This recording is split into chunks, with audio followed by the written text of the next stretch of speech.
ಗಣಿ ಹಗರಣದ ಆರೋಪಿ ಜನಾರ್ದನ್ ರೆಡ್ಡಿಗೆ ಭಾರೀ ನಿರಾಳ. ಗಣಿ ಹಗರಣದಲ್ಲಿ ಶಿಕ್ಷೆಗೆ ತೆಲಂಗಾಣ ಹೈಕೋರ್ಟ್ನಿಂದ ತಡೆ.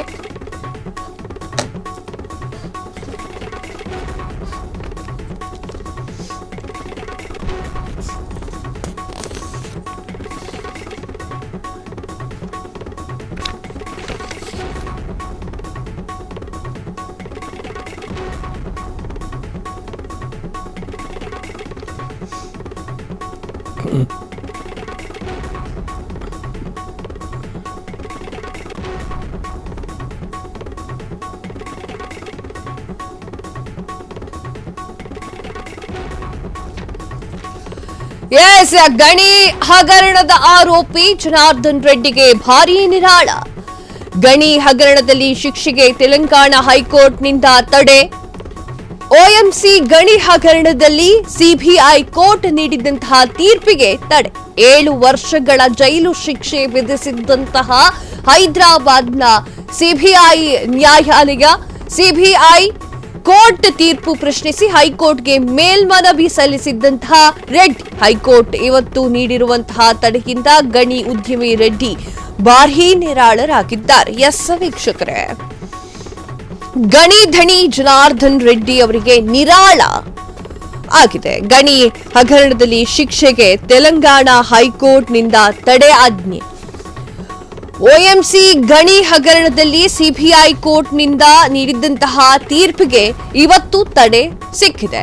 7 ವರ್ಷಗಳ ಜೈಲು ಶಿಕ್ಷೆ ವಿಧಿಸಿದ್ದಂತಹ ಹೈದರಾಬಾದ್ನ ಸಿಬಿಐ ನ್ಯಾಯಾಲಯ ಸಿಬಿಐ ಕೋರ್ಟ್ ಅನ್ನು ಪ್ರಶ್ನಿಸಿ ಅವರ ತೀರ್ಪನ್ನ ಪ್ರಶ್ನಿಸಿ ಹೈಕೋರ್ಟ್ಗೆ ಮೇಲ್ಮನವಿಯನ್ನ ರೆಡ್ಡಿ ಅವರು ಸಲ್ಲಿಸಿದ್ರು. ಹೈಕೋರ್ಟ್ ಇವತ್ತು ನೀಡಿರುವಂತಹ ತಡೆಯಿಂದ ಗಣಿ ಉದ್ಯಮಿ ರೆಡ್ಡಿ ಇಂದು ನಿರಾಳರಾಗಿದ್ದಾರೆ.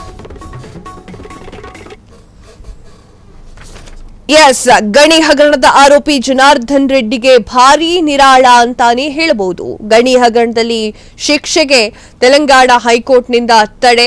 ಹೈಕೋರ್ಟ್ ಇವತ್ತು ನೀಡಿರುವಂತಹ ತಡೆಯಿಂದ ಗಣಿ ಉದ್ಯಮಿ ರೆಡ್ಡಿ ನಿರಾಳರಾಗಿದ್ದಾರೆ. ಶಾಸಕ ಜನಾರ್ದನ್ ರೆಡ್ಡಿ ಅನರ್ಹತೆಗೂ ಕೂಡ ತಡೆ. ಗಂಗಾವತಿ ವಿಧಾನಸಭಾ ಕ್ಷೇತ್ರಕ್ಕೆ ಉಪಚುನಾವಣೆ ನಡೆಯಲ್ಲ.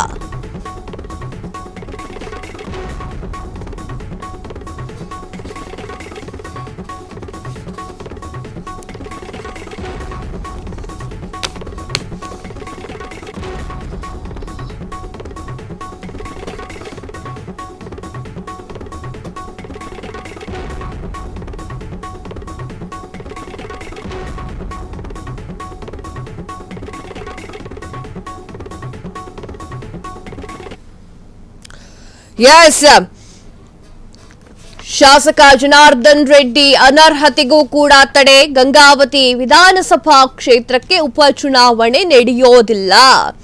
ಸಿಬಿಐ ಕೋರ್ಟ್ ತೀರ್ಪಿನ ಬಳಿಕ ಶಾಸಕ ಸ್ಥಾನದಿಂದ ಅನರ್ಹಗೊಂಡಿದ್ದಂತಹ ರೆಡ್ಡಿ ಈ ಹಿನ್ನೆಲೆಯಲ್ಲಿ ಗಂಗಾವತಿ ಕ್ಷೇತ್ರದ ಉಪಚುನಾವಣೆ ನಡೆಯುವಂತಹ ಸಾಧ್ಯತೆಗಳು ಕೂಡ ಹೆಚ್ಚಾಗಿತ್ತು. ಆದರೆ ಈಗ ತೆಲಂಗಾಣ ಹೈಕೋರ್ಟ್ ಸಿಬಿಐ ಕೋರ್ಟ್ನ ತೀರ್ಪಿಗೆ ತಡೆಯನ್ನ ನೀಡಿದ್ದು, ಇದರ ಹಿನ್ನೆಲೆಯಲ್ಲಿ ಶಾಸಕ ಸ್ಥಾನದಿಂದ ಅನರ್ಹಗೊಳಿಸಿ ಸ್ಪೀಕರ್ ಯುಟಿ ಖಾದರ್ ನೀಡಿದಂತಹ ಆದೇಶಕ್ಕೂ ಕೂಡ ಈಗ ತಡೆಯನ್ನ ನೀಡಲಾಗಿದೆ. ಹೈಕೋರ್ಟ್ ತಡೆ ಹಿನ್ನೆಲೆಯಲ್ಲಿ ಮತ್ತೆ ಶಾಸಕರಾಗಿಯೇ ಮುಂದುವರಿಯಲಿರುವಂತಹ ಜನಾರ್ದನ್ ರೆಡ್ಡಿ ಉಪಚುನಾವಣೆ ನಡೆಯಿತು, ಅಂದ್ರೆ ಉಪಚುನಾವಣೆ ನಡೆಯುತ್ತೆ ಅಂತ ಹೇಳ್ತಾ ಇರುವವರ ಬಾಯಿಗೆ ಎಲ್ಲರಿಗೂ ಕೂಡ ಈಗ ಬ್ರೇಕ್ ಸಿಕ್ಕಂತೆ ಆಗಿದೆ. ಜನಾರ್ದನ್ ರೆಡ್ಡಿ ಅವರು ಶಾಸಕ ಸ್ಥಾನದಿಂದ ಅನರ್ಹಗೊಳಿಸೋಕೆ ಆಗೋದಿಲ್ಲ. ಸ್ಪೀಕರ್ ಯುಟಿ ಖಾದರ್ ಅವರು ನೀಡಿದಂತಹ ಆದೇಶಕ್ಕೂ ಕೂಡ ಈಗ ತಡೆಯನ್ನ ನೀಡಲಾಗಿರುವಂತದ್ದು. ಹೈಕೋರ್ಟ್ನ ತಡೆ ಹಿನ್ನೆಲೆಯಲ್ಲಿ ಮತ್ತೆ ಶಾಸಕರಾಗಿಯೇ ಜನಾರ್ದನ್ ರೆಡ್ಡಿ ಅವರು ಮುಂದುವರಿತಾರೆ. ಗಂಗಾವತಿ ವಿಧಾನಸಭಾ ಕ್ಷೇತ್ರಕ್ಕೆ ಉಪಚುನಾವಣೆ ನಡೆಯೋದಿಲ್ಲ. ಒಂದಿಷ್ಟು ಜನ ಹೇಳ್ತಾ ಇದ್ರು ಉಪಚುನಾವಣೆ ನಡೆದ್ರೆ ಅವ್ರ ಹೆಂಡತಿಯನ್ನ ನಿಲ್ಲಿಸ್ತಾರೆ ಅಂತ. ಅವರ ಅನರ್ಹರೇ ಗೊಂಡಿಲ್ಲ ಅಂತಂದ್ರೆ ಉಪಚುನಾವಣೆಯಲ್ಲಿ ನಡೆಯುತ್ತೆ. ಉಪಚುನಾವಣೆ ನಡೆಯದೆ ಯಾರನ್ನ ಎಲ್ಲಿ ನಿಲ್ಸಕ್ಕಾಗತ್ತೆ ಚುನಾವಣೆಗೆ? ಆ ಒಂದು ನಿಟ್ಟಿನಲ್ಲಿ ಈಗ ಜನಾರ್ದನ್ ರೆಡ್ಡಿ ಅವರಿಗೆ ಒಂದು ನಿರಾಳತೆ ತುಂಬಿದೆ. ಗಂಗಾವತಿ ವಿಧಾನಸಭಾ ಕ್ಷೇತ್ರಕ್ಕೆ ಉಪಚುನಾವಣೆ ನಡೆಯೋದಿಲ್ಲ. ಶಾಸಕ ಜನಾರ್ದನ್ ರೆಡ್ಡಿ ಅನರ್ಹತೆಗೂ ಕೂಡ ತಡೆಯನ್ನ ನೀಡಲಾಗಿದೆ.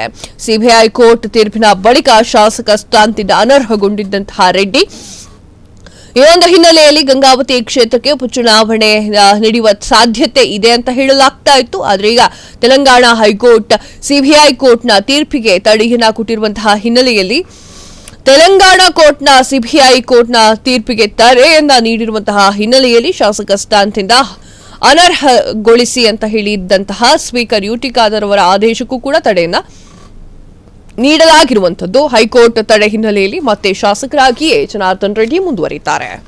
ಕ್ಷಣ ಕ್ಷಣದ ಸುದ್ದಿಗಳಿಗಾಗಿ ಫ್ರೀಡಂ ಟಿವಿ ಸಬ್ಸ್ಕ್ರೈಬ್ ಮಾಡಿ, ಲೈಕ್ ಮಾಡಿ ಹಾಗೂ ಫಾಲೋ ಮಾಡಿ. ಹೊಸ ಸುದ್ದಿಗಳ ನೋಟಿಫಿಕೇಶನ್ಗಾಗಿ ಬೆಲ್ ಐಕಾನ್ ಮೇಲೆ ಕ್ಲಿಕ್ ಮಾಡಿ.